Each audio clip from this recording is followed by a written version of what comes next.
Hello and welcome to Chicken Tuesday. Well, since the last video there's been a lot happening. Beryl has been unwell again, and yeah, let me tell you a bit about what she's gone through in the past week and a bit.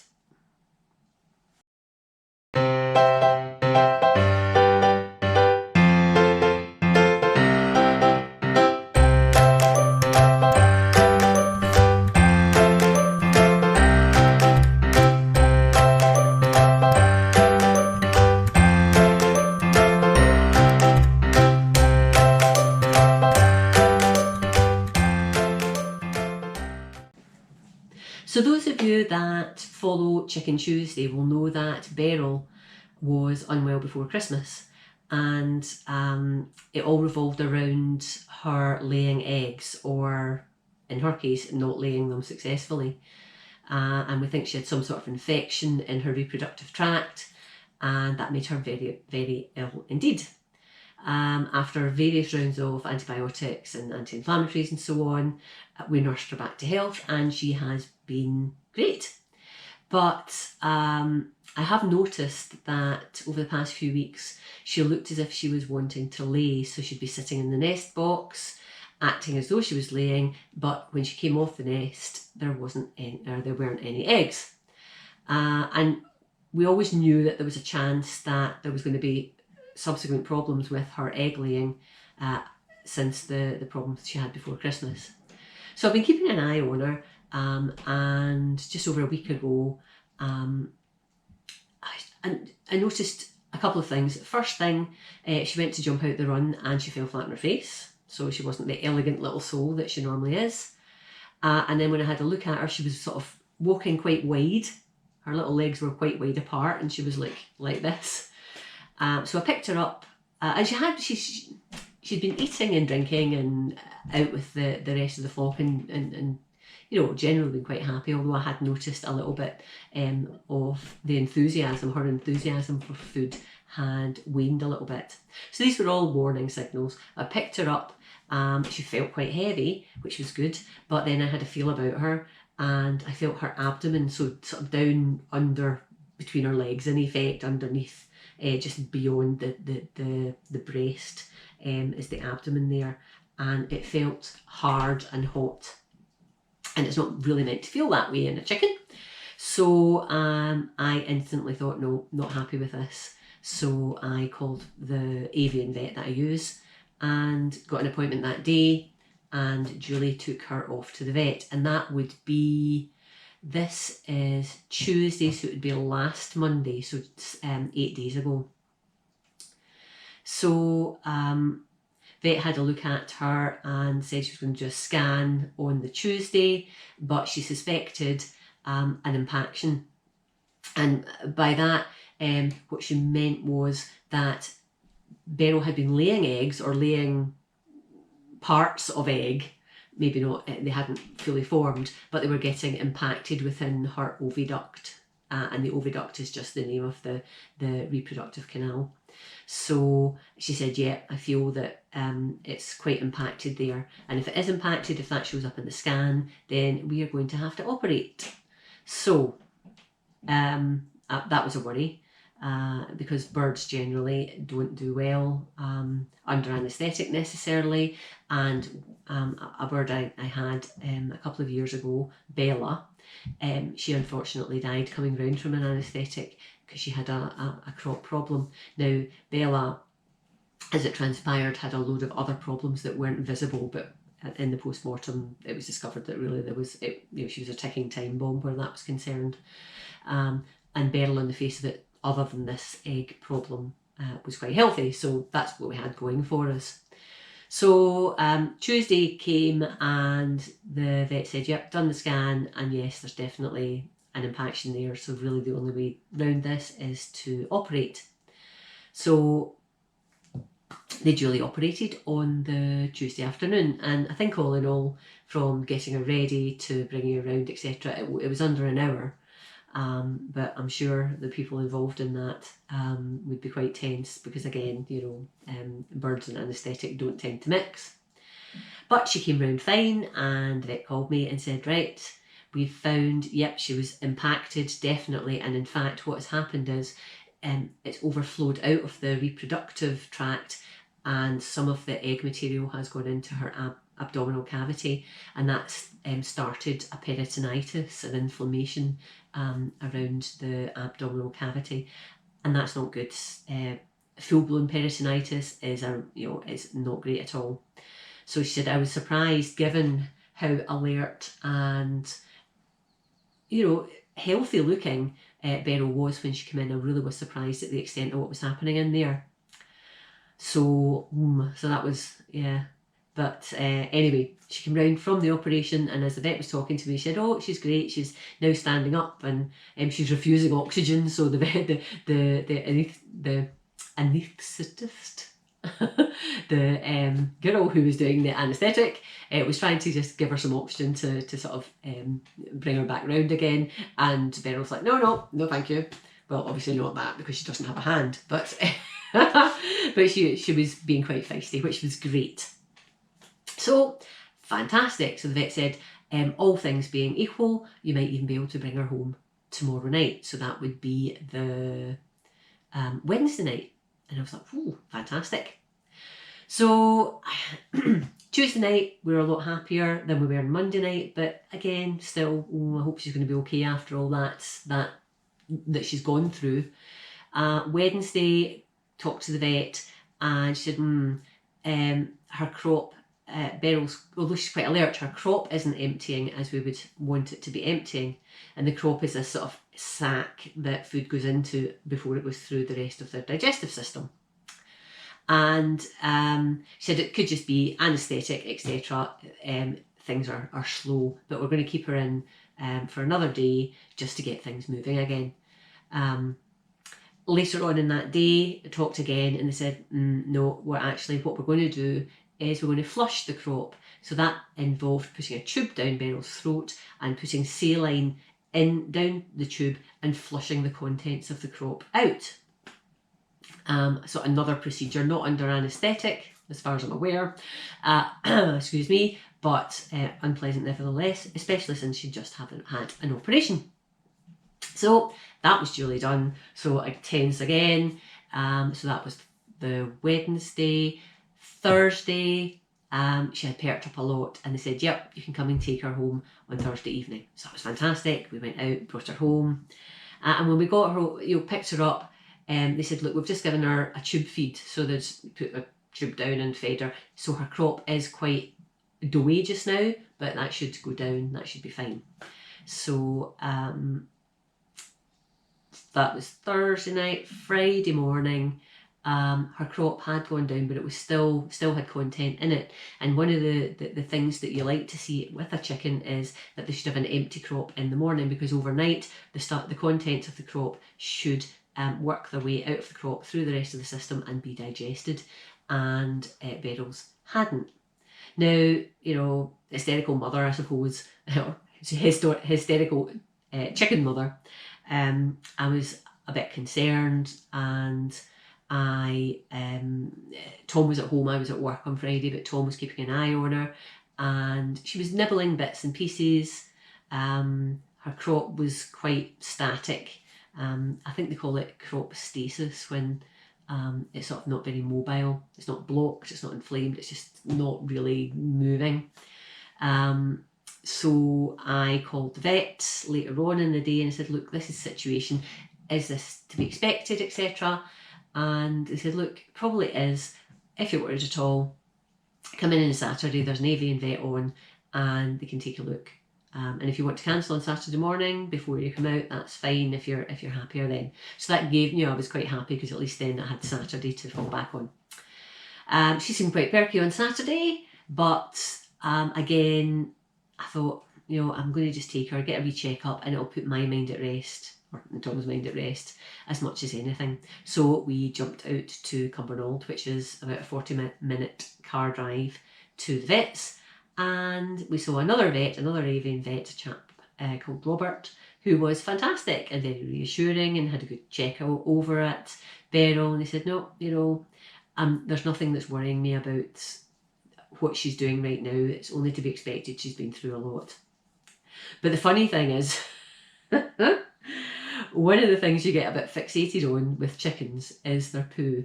I know, it sounds disgusting, but poo can tell you a lot about the health of your chicken. Well, it can actually tell you a lot about anybody or anything's health, to be honest. Where chickens are concerned, they can do all sorts of poos that look weird but are okay. And then there's other types of poo that you maybe don't want to see. You might not want to see any of them. But anyway, so we're at the vet's, and as he's checking her over, Beryl duly poos on the examination table. And instead of everyone sort of recoiling, everyone, the vet, me and Tom are all going, ooh, that's a good one. Oh, if you'd been a fly in the wall, we were all like expounding the virtues of this wonderful poo because it was nice and firm and not watery, and it looked, anyway, sorry. But it was quite funny. So you had to be there. So that seemed great. So we brought Beryl home. That was Saturday. And we've just been nursing her ever since. She's still in a pen in the living room, and I'll show you some video footage of her over a period of time. And yeah, she's doing well. Touch wood. Yeah, she's doing well. She's, I mean, she had a really, I mean, her scar was about that length, and she's got a naked abdomen. I don't know how they get the feathers out, whether they just cut them and then shave, or I'm sure they don't pluck them. I don't know. I never asked. But she's got a shaved bit, or a featherless bit where the site of the operation is. But she's great. We let her out of the pen when we're in the living room, and she comes and sits on the back of the couch and wanders about the place. We've got towels and paper and things down to try and catch any poo that happens. Of course, we're all still very excited about the poo. But yeah, that's where we are. So we're now on Tuesday. So that's a week since the operation, and yeah, she's coming on well. I think she's starting, now she's well enough, she's starting to miss other chicken company, but we'll need to keep her in the house for another few days yet, till she gets more energy, and maybe at the weekend, maybe Sunday if the weather's okay, we'll sort of start doing a bit of a transition and see if we can introduce her to her flock mates and see what happens.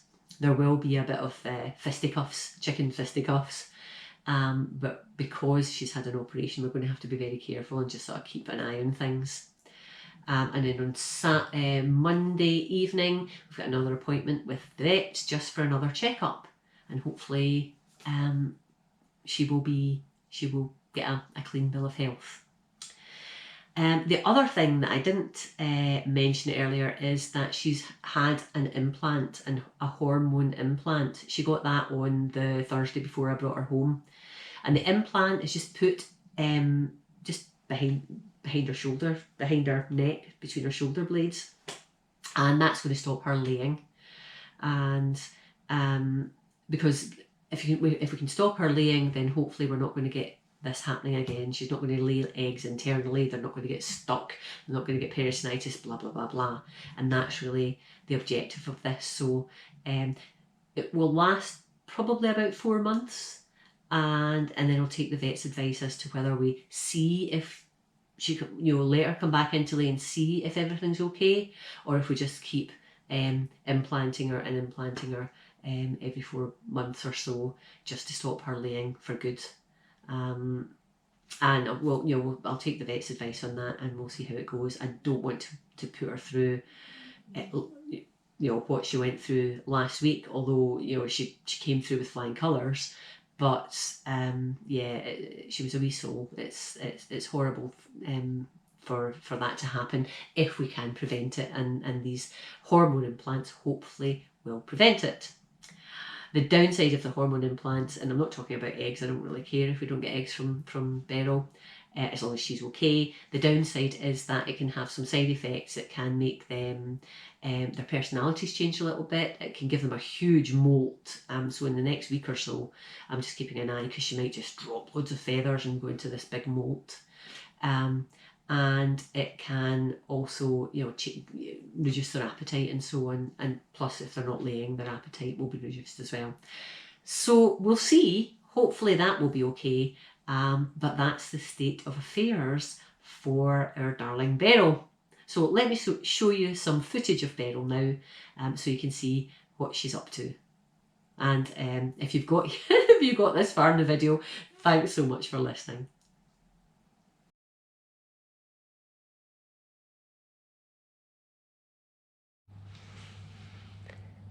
So here we have Beryl in her little convalescent cage. We got her home last night. She's perky, but not exactly, well, certainly not 100%.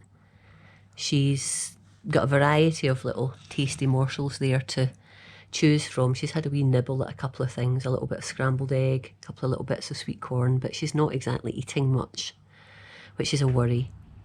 Her crop, which is where the food sort of goes when chickens first eat, was spongy when we brought her home, but that's probably because she had just been tube fed. It's not spongy this morning, but it hadn't cleared overnight, and that's not what we want. We really want overnight the crop to empty. So her digestive system certainly is still compromised. I'm hoping it's still just as a result of the operation, that her system's slowed down a bit, and we're giving her drugs twice a day to try and get that moving to improve the gut mobility. So we're hoping that will do the trick. I'll call the vet today just to give them an update and see what they think.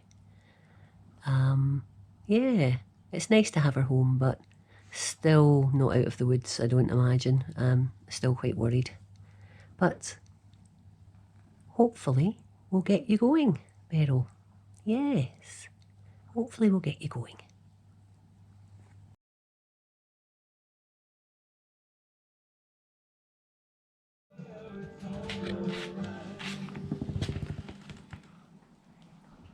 So Beryl's just had her meds, and she's had a little squirt of natural yogurt as well, so we're all covered in it.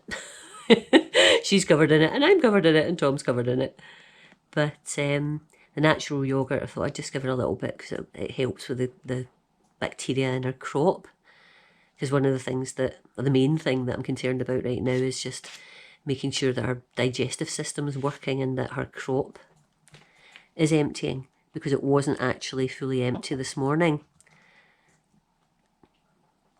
And she's not eating a lot. She has got stuff in her crop that she's added to during the day.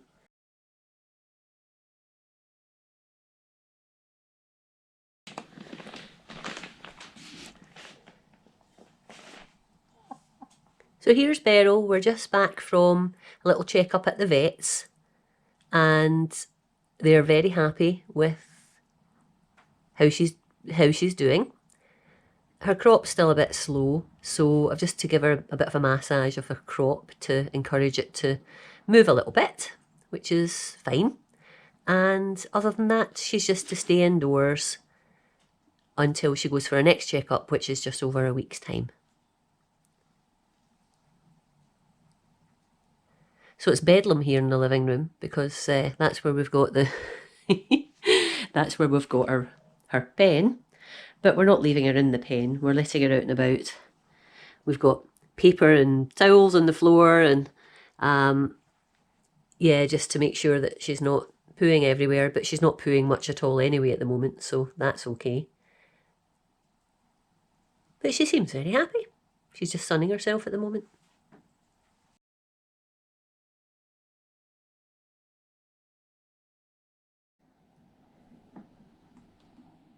So this is Tuesday, and Beryl had her operation a week ago, last Tuesday, and we got her home on Thursday.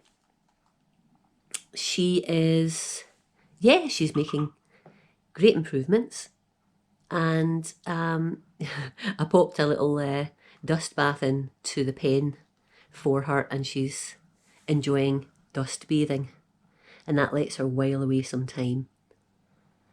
I've made sure, first of all, that her wound is nice and dry and not going to get agitated by the dust bath. It seems fine, and yeah, chickens just love having a dust bathe, and she's very happy that she's got this in with her.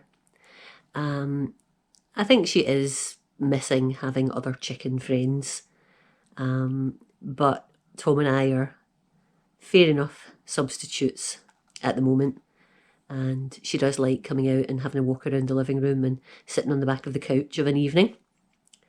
But we can't wait to get her back with her buddies. Although the problem is, of course, they may not be her buddies when she gets back with the other girls, because she's been out of the flock for a week, and it'll probably be 2 weeks by the time she gets reintroduced. So she'll have been out of the flock for a couple of weeks, which means there's going to be the usual argy-bargy of re-establishing pecking order. So we really need to be very careful that she's up for it, and she's strong and more or less back to her usual ways, because she's going to have to duck and dive a little bit. Thinking of various ways of easing her into the flock.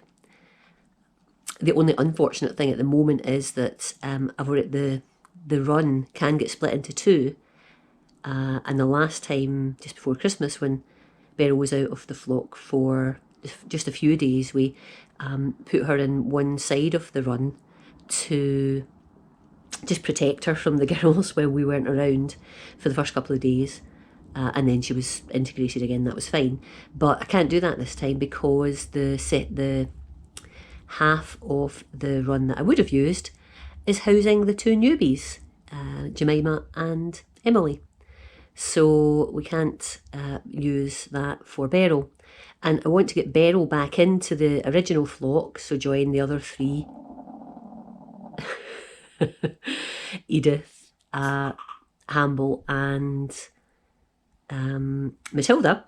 Want her to join those, and that'll re-establish the original flock before we then introduce the two newbies.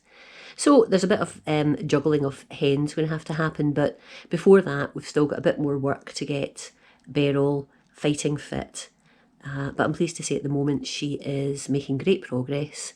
Really chuffed. She's eating quite well, and she's pooing quite well, and yeah, she's coping okay. Beryl's desperate to get up high, and in the absence of perches in the living room, she's on the back of the couch, and we've put a towel on top of a cushion just to keep things clean. But she's just in an adventuring mode at the moment. I don't think she's going to settle down. Come evening time, when we're sitting watching the television, she'll sit up there. But you can see she's still looking around to see if there's anything even higher she can get up onto. But there's not.